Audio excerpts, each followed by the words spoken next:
तुमचा पुन्हा एकदा मालवणी बोको ह्या यूट्यूब चॅनलवर स्वागत असा। मित्रांनो, आज मी तुमच्यासाठी आपल्या चॅनलवरची अशी एक गोष्ट घेऊन इलेलो असय जी खूप कमी वेळा आपल्याक ऐकाक गावता। म्हणजे भयंकर गोष्टी काय असतात, सत्य अनुभव काय असता ह्याची जाणीव करून देणारो ह्यो एक भयंकर अनुभव आपल्याच एका सबस्क्रायबर संस्कृती यांनी पाठवलेलो असा। याआधी सुद्धा यांनी आपल्यासाठी काही अनुभव पाठवलेले होते, पण ह्यो अनुभव काय तो वेगळोच असा आणि त्याची एक छोटीशी झलक आता मी तुमका ऐकवतोय। ही गोष्ट तेव्हाची आहे जेव्हा मी 7-8 वर्षांची होते। माझ्या आत्याचं लग्न होतं आणि त्यासाठी आम्ही त्यांच्या गावी गेलो होतो। आम्ही कधीच तेथून गेलेलो नव्हतो, त्या नारळाच्या वाडीतून थोडं पुढे गेलो, परत आवाज आला। मी पुन्हा म्हटलं की परत आवाज येतोय।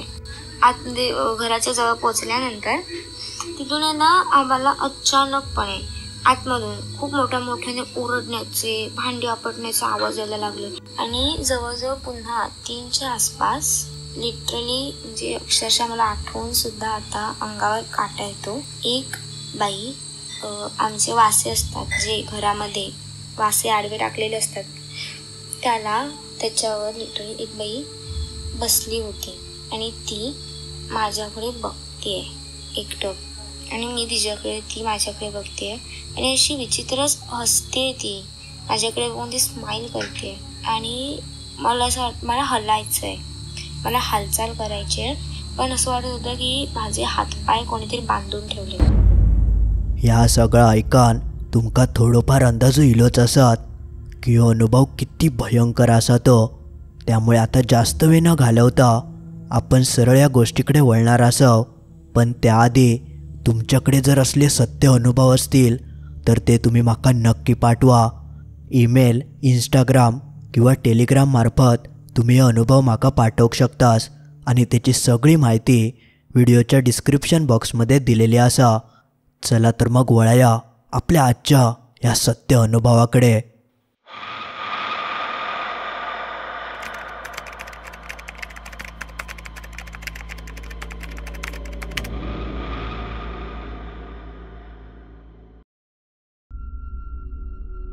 ह्यो अनुभव साधारण मी 7-8 वर्षांचा होतोय तेव्हाचो असा।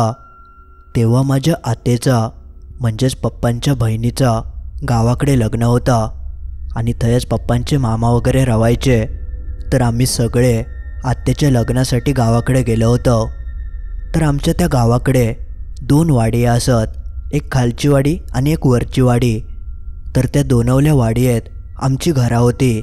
वरच्या वाड्यात आमचं मोठा घर होता आणि खालच्या वाड्यात आमचा छोटा घर होता।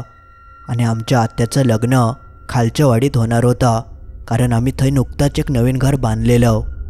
पण आमचा सगळा कुटुंब मात्र वरच्या वाडीतल्या आमच्या मोठ्या घरातच थांबला होता। म्हणजे सगळे पाहुणे मंडळी वरच्याच घरात स्थायिक होते आणि खालच्या वाडीतल्या घरात लग्नाची सगळी सजावट आणि सगळे लग्नाचे सोयीसुविधा केलेले होते। आता लग्न म्हटला की संपूर्ण कुटुंब एकत्र येता आणि तसंच आमचा कुटुंब सगळा एकत्र इला होता। आमचे लांब लांबचे भाव भावंडसुद्धा थंय इले होते, त्यामुळे आमची मस्त धमाल थंय चालू होती। बघता बघता हळदीची रात्र इली। त्या रात्री तर आम्ही गाण्यावर इतके नाचलो, इतकी धमाल केलं ता काय तर विचारूच नको, कारण खूप दिवसांनी आम्ही सगळे असे एकत्र इलं होतो। हळदीचं तर कार्यक्रम पार पडलो आणि त्यानंतर लग्नाचा दिवस उजाडलो। लग्न आत्याचं साधारण दुपारी 2:30च्या सुमारास होता आणि तेव्हा सगळेजण वरच्या वाडीतल्या त्या मोठ्या घरात सगळी तयारी वगैरे करत होते आणि आमच्या सगळ्या पोरांची, भावा बहिणींची तयारी झाली होती। त्यामुळे आम्ही माझ्या पप्पांका सांगितलं की आमका खालच्या वाडीतल्या घराकडे नेऊन सोडा, आम्ही तेव्हाच मजा करतो। त्यामुळे मी, माझा भाऊ, तो साधारण 2-3च वर्षांचा होतो आणि माझी भावंडा हे सगळेजण माझ्या पप्पांसोबत त्या खालच्या वाडीतल्या घराकडे गेलो। म्हणजे पप्पाने आमका थंय नेऊन सोडल्याने आणि ते सोडून परत मागे निघान गेले आणि मग आम्ही सगळेजण थंय खेळाक वगैरे लागलो। पण खेळता खेळता अचानक माझ्या भावाक काय झालं माहिती नाही, तसं तो लहानच होतो म्हणा आणि तेका आईची खूप सवय होती। म्हणजे तेका आईची आठवण येली की तेका आई समोर लागता, नाहीतर तो रडाक घेता. आणि त्यावेळी सुद्धा त्यांनी तास केल्यान वायचोय खेळलो. आणि जशी तेका आईची आठवण येली तसो तो कळण करूक लागलो की म्हाका आईकडे जावचा असा, म्हाका आईकडे नेऊन सोडा. आम्ही तेका खूप समजावचो प्रयत्न केलो की आई आता हयच येतली हा, जरा वेळ थांब. पण तो ऐकाकच तयार नाही होतो. त्यांनी संपूर्ण घरच डोक्यावर घेतल्यान त्यामुळे आता म्हाका काय करूचं आता सुधरत नाही होता. तेव्हा माझ्यापेक्षा मोठी माझी दीदी दादा वगैरे ते होते. त्यामुळे ते म्हणाले की आता एवढं रडता तर आपण तेका थंय घेऊन जाऊया आणि आईकडे सोडूया. असा काहीसा आमचा थंय ठराक लागला. आता वरची वाडी आणि खालची वाडी ह्या दोन ठिकाणी ये जा करूसाठी एकूण 2 रस्ते होते. एक रस्तो होतो तो मेन रोड होतो आणि दुसरा रस्तो ह्यो एका मोठ्या नारळाच्या बागेसून जायचो आणि थंयसून जरा जाऊक जवळ पडायचा. पण ती थोडी अडचणीची वाट होती आणि त्या वाटेन जास्त कोण जायत नसायचा आणि थंय तशी कोणची जागमागसुद्धा नसायची. आणि ह्या सगळ्या तेव्हा मी फक्त ऐका नव्हतंय. याआधी मी स्वतःहून त्या रस्त्यान कधीच जाऊक नाही होतंय, कारण आमच्या त्या गावात फारसा काय येणं जाणं नसायचा. म्हणजे खंयचो एखादं मोठं सण असत किंवा एखादा लग्न कार्य किंवा खंयचो तरी कार्यक्रम वगैरे असत तरच आमच्या या गावात येणं व्हायचा. आणि नेहमी कधी वरच्या वाडीसून खालच्या वाडीत येऊचा असत तेव्हा मेन रोडचाच वापर केलो जायचो. त्यामुळे त्या वाटेन येऊचो काय माझो जास्त संबंध चिलो नाही होतो. पण त्या दिवशी माझो भाव खूपच रडाक लागलो आणि ते आईकडे जाऊचं होता. त्यामुळे आम्ही वरच्या वाडीतल्या घराकडे जाऊक निघालो. तेव्हा माझ्यासोबत माझी बहीण दीपाली आणि 2 मोठे भाव होते आणि माझा छोटो भाव, असे आम्ही 5 जण जायत होतो. आणि माझी जी ताई होती दीपाली ती त्या गावात बऱ्यापैकी येऊन गेली होती, ज्यामुळे तेका वाटे वगैरे चांगले माहिती होते. तर ती तेव्हा माका म्हणाली की दुपारचीच वेळ असा, उगाच उन्हासून मेन रोडने जाऊ खूप वेळ लागतलो, उन्हाव खूप हा, त्यापेक्षा आपण आतल्या वाटेन जाऊया. म्हणजे मी तुमका मगाशी सांगितलंय नारळाच्या बागेसून जी वाट जायची त्या वाटेन जाऊया म्हणून तिने सांगितल्यान. म्हणजे थंय सावलीसुद्धा असत आणि जास्त उन्हाव लागायचं नाही आणि जाऊकसुद्धा जवळ पडात, असा काहीसा ती माका म्हणाली.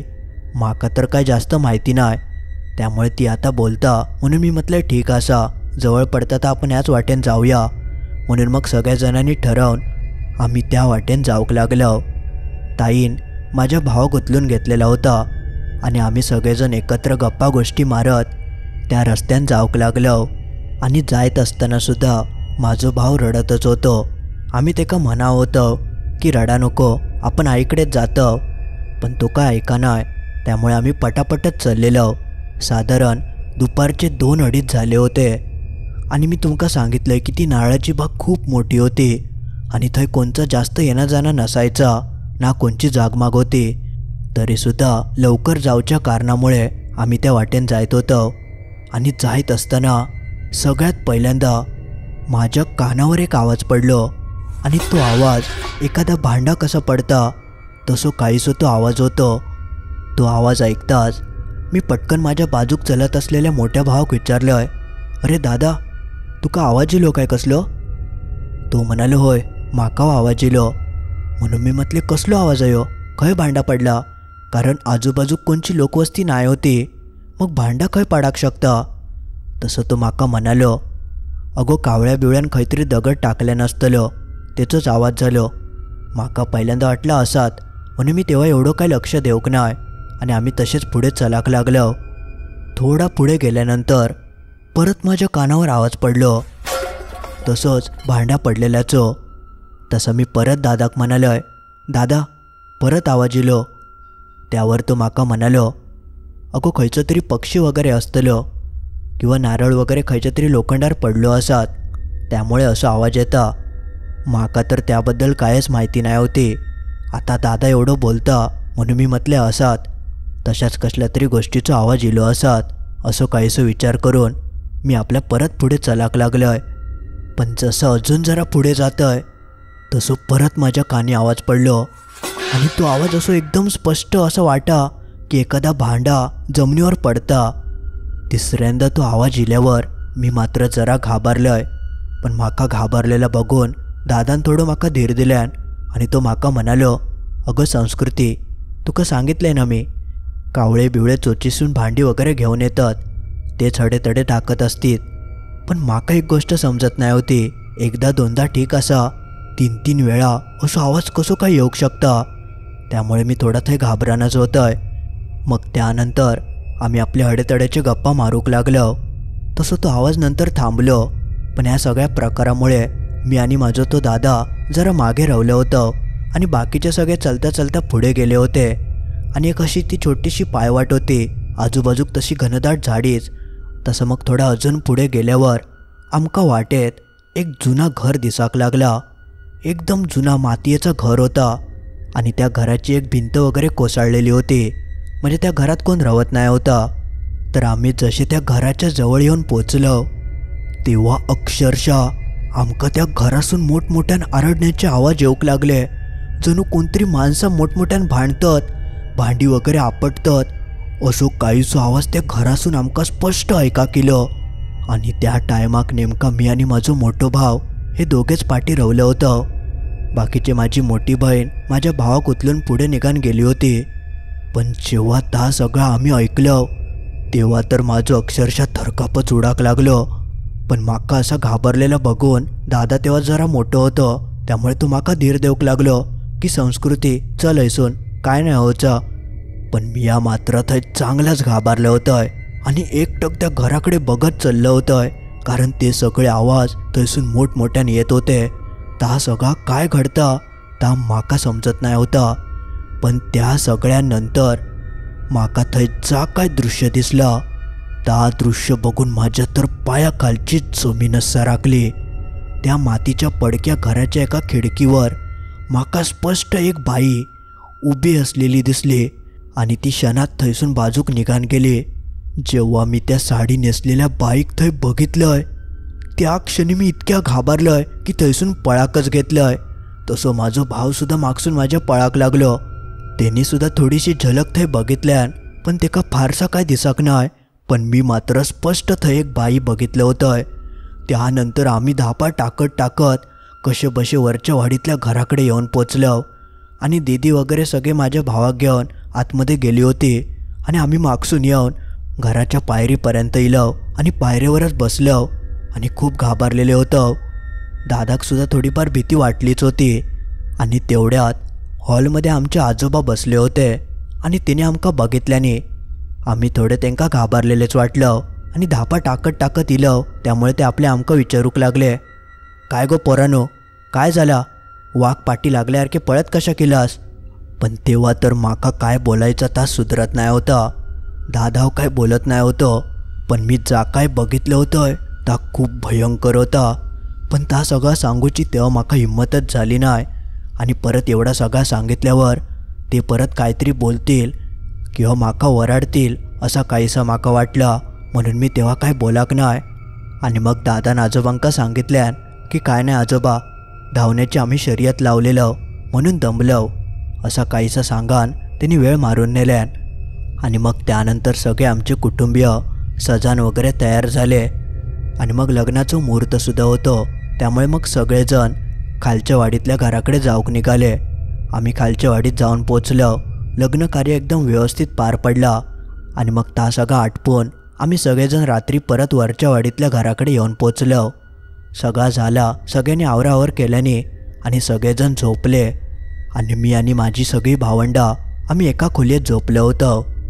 आणि साधारण 12-12:15 दरम्यान सगळ्याच जणांचं डोळं लागलं होतं. पण तेवढ्यात माझ्या कानावर एक आवाज पडलं, संस्कृती, ए संस्कृती, बाहेर ये, मी इलाय. असं काहीसं आवाज माझ्या कानी पडलं. आणि माका एवढ्या रातचा कोण हाक मारता म्हणून मी पटकन उठलोय. आजूबाजूक बघतोय तर सगळेजण झोपले होते. तसं परत माका बाहेरसून आवाज इलो, संस्कृती, ए संस्कृती. तसं मी पटकन उठलोय. खरा तर माका कोणाक तरी उठवक व्हाया होता. पण माका तेव्हा पटकन समजाक नाही. माका वाटलं कोणतरी बाहेर इला. म्हणून मी पटकन खिडकीसून बाहेर वाकन बघूक गेलोय. खिडकी लावलेली होती म्हणून मी ती खिडकी पटकन उघडलोय आणि बाहेर कोण आता बघूक लागलोय. बाहेर तसं पूर्ण काळोखच होतं आणि बाहेरसूनच तो आवाज येत होतो. पण जसं मी बाहेर नीट वाकान बघतोय तर म्हाका एका बाजूक एक काळी आकृती दिसाक लागली. भायर जास्त चान्ना नाही होता, पण थोडोफार प्रकाश पडलो होतो, ज्यात ती काळी आकृती स्पष्ट थंय उभी आसा, म्हणजे एखादो माणूस थंय उबो हा ह्या म्हाका दिसत होता. तसो म्हाका परत तो आवाज येयलो की संस्कृती भायर ये, भायर ये. आणि तेव्हा म्हाका काय झाला तर म्हाका नाही माहिती. म्हणजे एखाद्या माणसाक वशीकरण कसं केलं जातं तसाच माझ्या बाबतीत झाला होता. मी काय करतोय, खंय जातोय तर म्हाका कायच समजनाय. पण जेव्हा माझ्या कानावर ते शब्द पडले तेव्हा मी नकळत त्या खोलयेच्या बाहेर जावंक लागलोय. पण जसं मी त्या खोलयेचं दार उघडतोय तशी दाराची कडी वाजली आणि त्या आवाजान माझ्या एका मोठ्या भावाक जाग येली. त्यांनी बघितल्यान तर मी बाहेर जायत होतोय, म्हणून तो पटकन उठलो आणि म्हाका म्हणाक लागलो, ए संस्कृती खंय चल्लं. पण मी कायच उत्तर देवक नाय.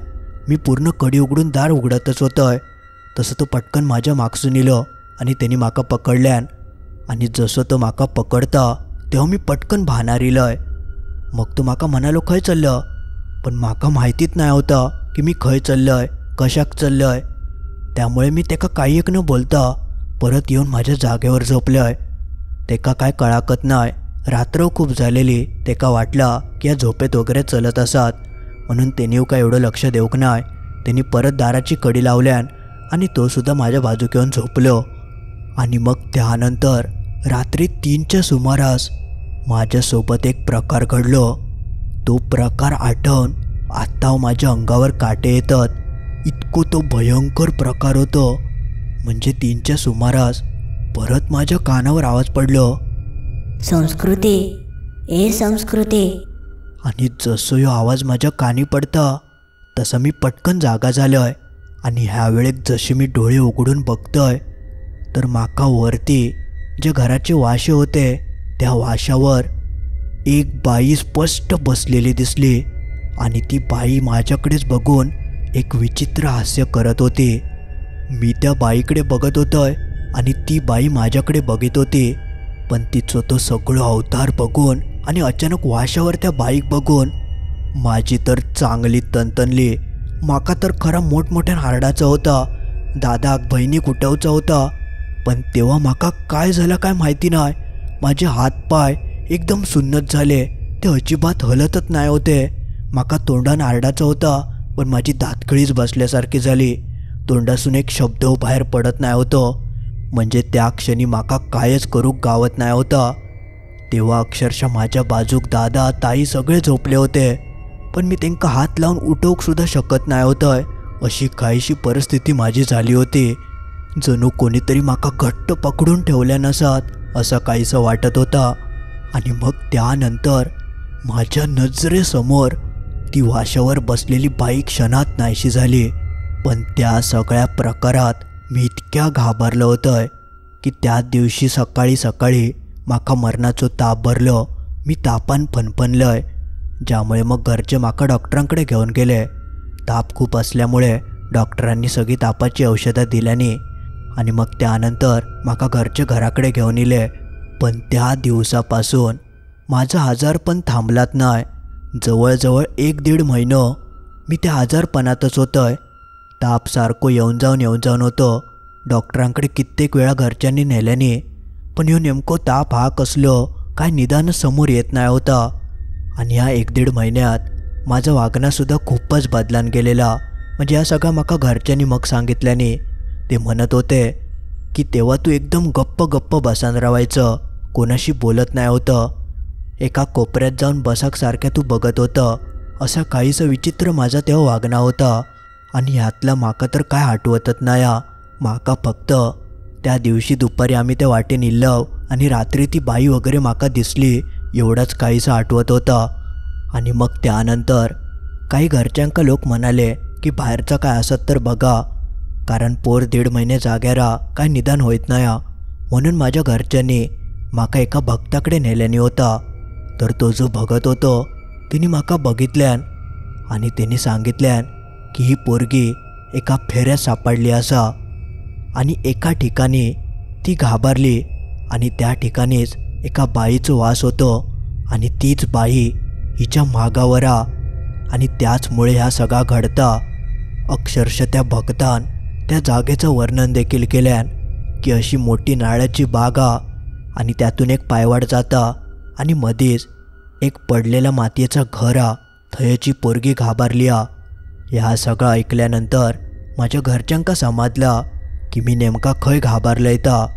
त्यानंतर मग त्या भक्तांनी त्या ठिकाणी जाऊन काय काय ठेवूक सांगितल्याने म्हणजे हिरवे बांगडे, पायाचे जोडवे, साडी, हळद, कुंकू आणि तिचे काहीतरी खाण्याचे पदार्थ असा बराच काय काय होता, जा मी तुमका सगळं आता सांगूक नाही शकत.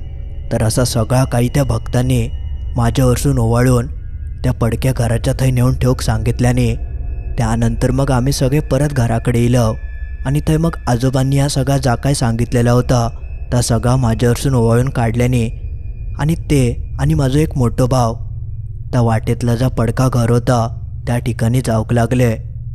त्या भक्तांनी त्यांना सांगितलेला होता की ओवाळून काढलेला जा काय सामान हा त्या घराच्या समोर ठेवा आणि सामान ठेवून झाल्यानंतर मागे न वळता परत आपल्या घराकडे यावा, अशी सक्त ताकीद त्या भक्तांनी दिलेली होती. त्यामुळे आजोबा आणि माझा एक मोठा दादा त्यांच्यासोबत गेलो आणि त्यांनी सांगितल्याप्रमाणे त्याचा मातीचा घर होता, थंय नेऊन सगळं साहित्य नीट ठेवल्याने आणि त्या सगळं साहित्य ठेवून ते परत घराच्या दिशेने वळाले आणि थंयसून 2-3 पावलं पुढे टाकताच अचानक माझ्या दादाच्या खिशात पैशांचं पाकिट होता. त्या पाकिट त्याच्या नकळत पटकन खिशातून खाली पडला आणि जसं त्या पाकिट खाली पडता तसं त्या पाकिट उचलूसाठी दादा थांबलो आणि मागे वळालो आणि मागे वळान त्यांनी त्या पाकिट उचलूक घेतल्यान आणि जसं तो पाकिट उचलता तेव्हा तेका मागे जा काय दृश्य दिसलं ता दृश्य बघून त्यांनी अक्षरशः थंय अंगच काढल्यान तो मोठ्यान आरडलो. कारण ज्या ठिकाणी त्या सगळा साहित्य ठेवलेला होता त्या ठिकाणी एक विचित्र आकृती एका बाईसारखी त्या सगळं ओरबडून खायत होती. म्हणजे खावचे त्याच्यात पदार्थ होते ते सगळे ती बका बका खाऊक लागली आणि त्या सगळा साहित्य गोळा करत होती. त्या सगळ्या भयंकर दृश्य बघून दादाक तर राहवलाच नाही, तो चांगलोच घाबरलो. आजोबांका कळाला मग ते त्याका लगेचच थंयसून घेऊन गेले आणि कसे बसे घराकडे घेऊन येले. तो थंय चांगलोच घाबरलो होतो. मग त्यानंतर सेम माझ्यासोबत जो प्रकार घडलो तो त्याच्यासोबत घडाक लागलो. रातोरात त्याका ताप इलो आणि तो असं एकदम गपगप राहाक लागलो. तेव्हा मग घरच्यांनी लगेचच त्या भक्तांका याबाबत कळवल्याने जसा भक्तांका या कळाला तसे ते भगत म्हणाले मग लवकरात लवकर जा आपण त्या मुलीसोबत केलं त्याच आपल्या ह्याच्यासोबत करू खया. म्हणजे त्यांनी जा काय साहित्य सांगितलेला होता त्या सगळा परत आता माझ्या दादावरसून ओळून काढून त्या ठिकाणी ठेवूक त्या भक्तांनी सांगितल्याने आणि ह्यावेळेस परत अशी चूक करू नको असं ते म्हणाले. म्हणून मग परत आजोबांनी दादावरसून त्या सगळा ओळून काढल्याने आणि ते आणि माझे पप्पा थंय जाऊन त्यांनी त्या सगळा नीट ठेवल्याने आणि ते परत घराकडे निघा नेले. तेव्हापासून मग आमका दोघांका थोडा बरा वाटाक लागला. मग काय आमका जास्त त्रास होऊक नाही. पण त्यानंतर मात्र आम्ही दोघांनी ठरवलं की त्या दिशेन त्या घराच्या वाटेन अजिबात जायचं नाही आणि घरच्यांनी सुद्धा आमका सक्त ताकीद दिलेली होती की त्या दिशेन अजिबात ढुंकायचं सुद्धा नाही. मग त्यानंतर सगळे आपले आपापल्या ठिकाणी निघान गेले आणि मग जवळजवळ 4-5 महिन्यानंतर गावात त्याच खालच्या वाडीतल्या घरात एक गोंधळ ठेवलेलं होतं. गोंधळाचा कार्यक्रम असल्यामुळे सगळे कुटुंबीय परत एकत्र गावाकडे जमले. म्हणजे साधारण हे सगळं प्रकार घडल्यानंतर 4 ते 5 महिने उलटले असतील आणि तो गोंधळाचा कार्यक्रम खालच्या वाडीतल्या त्या आमच्या घरात होतो आणि नेहमीसारखी आमची सगळी भावभावंडं एकत्र येली होती. पण ह्यावेळेक मात्र जो काय प्रकार माझ्या आणि त्या मोठ्या दादासोबत घडलं होतं तो आम्ही दोघवले पूर्णपणे विसरान गेलो होतो आणि सगळेच जण त्या विषयावर काय बोलत नाही होते.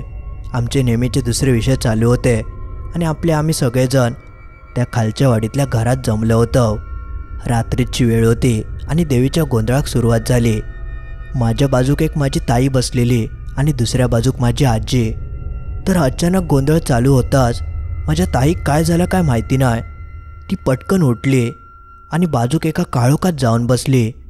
माका वाटलं की फोन वगैरे इलो असत, पण ती फोनवर काय बोला नाही, ती शांतपणे त्या काळोखात जाऊन बसलेली. त्यामुळे मी आपल्या मागसून तिका आवाज दिलाय, ताई गो ताई काय झाला हये. पण तिने त्यावर माका कायच प्रतिसाद देवक नाय.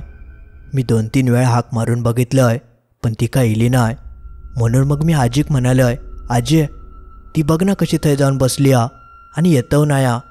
म्हणून मग आजीन हाक मारल्यान, पण ह्या वेळेक आजीक सुद्धा ती काय बोलाक नाय. आणि असं ती आजीसोबत तर कधी वागली नाही होती. आजीन एक हाक मारल्यान की ती लगेचच यायची. त्यामुळे आजीक जरा विचित्र वाटला. तिने मग हे सगळं प्रकार ते जे गोंधळ घालू केले होते तेंका सांगितल्यान. तसे ते गोंधळातले काही माणसं तिच्याकडे गेले आणि तिका जबरदस्ती गोंधळात घेऊन येले. पण जेव्हा ते तिका थंय घेऊन येतात तसं तिचं काही तर आमका वेगळाच रूप थंय दिसाक लागला. ती मोठमोठ्यान हातपाय आपटूक लागली आणि मोठमोठ्यान हारड घालूक लागली. ता सगळा बघता क्षणी सगळ्यांका कळान चुकला की हिच्यात काहीतरी इला.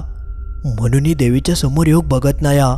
मग त्या गोंधळातल्या माणसांनी तिका देवीच्या समोर आणल्याने आणि ते तिका विचारूक लागले, कोण असतो, काय वया तुका, असं थंय मोठा काय काय झाला. तेव्हा माझी ताई एका विचित्र म्हणजे बाईच्या आवाजात थंय बोलाक लागली आणि ती थंय जा काय बोलली ता ऐकान अजून माझ्या अंगावर शहारे येतात. म्हणजे असं काय होऊक शकता याचं मी विचार देखील करूक नाही होतंय. मीच काय थंय जमलेल्या आमच्या कुटुंबियांपैकी कोणीच असं विचार करूक नाही होतं. माझी ताई त्या बाईच्या आवाजात बोलली, मी शांत आहे मी. आणि मी संस्कृती आणि अमयका घेऊन जाऊ केलंय. तेंका मी नाही सोडूचय. तेंका मी घेतल्याशिवाय नाही जाऊचय. अचानक ताईच्या तोंडून माझा आणि त्या माझ्या भावाचं नाव ऐकान सगळेजण हादरानच गेले. म्हणजे माझ्यासोबत जो प्रकार घडलेलो आणि माझ्या भावासोबत एक प्रकार घडलेलो त्याचं नाव अमय होता आणि आमच्या दोघांचं नाव त्या बाईन घेतलेल्यान. मग त्यानंतर जे गोंधळ घालणारे होते ते तिका विचारूक लागले की तू ह्या पोरीच्या अंगात काय करतं आणि कशाक ह्या 2 पोरांच्या पाठी लागलं, काय केल्याने ह्या त्या पोरांनी, असं ते तिका विचारूक लागले. तेव्हा ती म्हणाली, माझी ही 2 पोरा असत, माझ्या पोरांसारखीच होत एकदम. माझी पोरा ह्यांच्याच वयाची होती आणि ती अपघातात गेली. पण आता माका पोरांच्या रूपात ही गावली आहेत. आता मी हेंका नाही सोडूचय. हेंका माझ्यासोबत घेऊन जातलय मी. तेव्हा मात्र सगळेच जण खूप घाबरले. कोणाकच काय सुधरत नाही होता की आता करायचं काय, या सगळं अचानक काय घडतं. त्या बाईन सगळ्यांका सांगितलेल्यान की ही पोरा माका आवडली आहेत आणि हेंका मी घेऊन जातलय. ज्यामुळे मी आणि दादा खूपच घाबरलेलं, कारण ह्या सगळं अजून आमच्या पाठी ह्यांची आमका कायच कल्पना नाही होती. पण नंतर मग ते जे गोंधळी होते तिने आपापसात काहीतरी केल्याने आणि नंतर देवीच्या समोर जो हळद कुंकू वाहिलेला होता त्या हळद कुंकू घेऊन ताईच्या डोक्यात त्यांनी त्या फासल्याने आणि जसं ते ह्या सगळा करतात तशी माझी ताई जागीच बेशुद्ध झाली. आणि त्यानंतर थंय जेवढी लोकं होती त्या सगळ्यांका ह्यो प्रकार अनुभव गावलो. आमच्या त्या घराच्या बाजूसून मोठ्याने एक बाई अक्षरशः एवढी मोठी किंचाळत गेली की सगळ्यांचे कान बसले. इतको तो कर्कश आणि भयंकर मोठो किंचाळण्याचा आवाज होतो. आणि ता सगळा जेव्हा घडला तेव्हा तर सगळेजण चांगलेच हादरान गेले होते. सगळेजण एकदम गपगारच पडलेले, कोणाकच काय बोलाक सुधरत नाही होता. मग त्यानंतर ते जे गोंधळी होते त्यांनी लगेचच ते गोंधळाक सुरुवात केल्याने आणि गोंधळ वगैरे पूर्ण झाल्यानंतर माका, दादाक आणि ती जी ताई होती तिच्या अंगात ता सगळा इलेला. असं आमका तिघांकाव त्या देवीच्या समोर नेल्याने थंय नाक घासून पाया पडक लावल्याने आणि थंयचो हळद कुंकू आमच्या डोक्याक वगैरे लावून थंय बराच काय काय आमच्यावर केल्याने आणि त्यानंतर आमका तिघांका एकदम बरा वाटाक लागला. पण ह्या सगळ्या घटनेपासून आम्ही त्या वाटेन परत कधीच जाऊक नाही. पण जा काय आमच्यासोबत घडला होता ता मात्र आमच्या कायम लक्षात रावला. म्हणजे आमच्या सगळ्या कुटुंबियांका आत्याच्या लग्नाचा विषय इलो की ह्या सगळं आठवल्याशिवाय रवतच नाही. इतको तो सगळं भयंकर प्रकार त्या दिवशी घडलं होतं. आणि मी माझा सांगूचा तर मी ह्या तर पुऱ्या जन्मात विसराक शकत नाही. कारण ह्या सगळ्या अनुभवात मी स्वतःच्या डोळ्यांनी त्या सगळं बघितलंय आणि कानांनी ऐकलंय आणि त्या मी कधीच विसराक शकत नाही. आणि ह्या सगळ्यानंतर माझ्या पप्पांच्या मामांचं जो गाव होता थंय येणं जाणं मी खूप कमी केलंय, कारण म्हाका खूप भीतीच वाटायची. म्हाका त्या सगळा परत अनुभवाची अजिबात इच्छा नाही होती. त्यामुळे नंतर मी सहसा गावात कधी जावकत नाही. पण ह्यो अनुभव मात्र माझ्यासाठी आणि माझ्या कुटुंबियांसाठी इतको भयंकर होतो की अक्षरशः ह्या सगळं आठवला की आमच्या सगळ्यांच्या डोळ्यात पाणी येतं. त्या दिवशी देवीची कृपा होती म्हणून आम्ही सगळेजण वाचलो, नाहीतर आमचं काय झालं असतं ह्याचा आम्ही विचारसुद्धा करू शकत नाही. मंडळी, आज पुरता एवढाच. तर मित्रांनो, असं काहीसं होतं संस्कृती यांनी पाठवलेलं त्यांचं एक सत्य अनुभव. जो तुमका कसं वाटलं त्या कमेंटमध्ये नक्की कळवा. आणि ही गोष्ट तर तुमका नक्कीच आवडली असत, त्यामुळे लाईक तर तुम्ही केला असेलच. चुकान जर कोणचा रावला असत तर सगळ्यात आधी लाईक करा, कारण ता खूप महत्त्वाचा असा. आणि त्यानंतर तुमच्याकडे जर असले सत्य अनुभव असतील तर ते तुम्ही माका नक्की पाठवा. इंस्टाग्राम, ईमेल, टेलिग्राम ह्यामार्फत तुम्ही अनुभव पाठवू शकतास.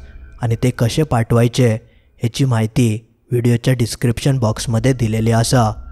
त्याचबरोबर तुम्ही ह्या चॅनलवर पहिल्यांदा इला असाल किंवा अजून ह्या चॅनल सबस्क्राईब करूक नसाल तर या चॅनल नक्की सबस्क्राईब करा. चला तर मग लवकरच भेटाया असंच काहीसं सत्य आणि भयंकर अनुभव घेऊन रविवारी ठीक रात्री 10:30 वाजता.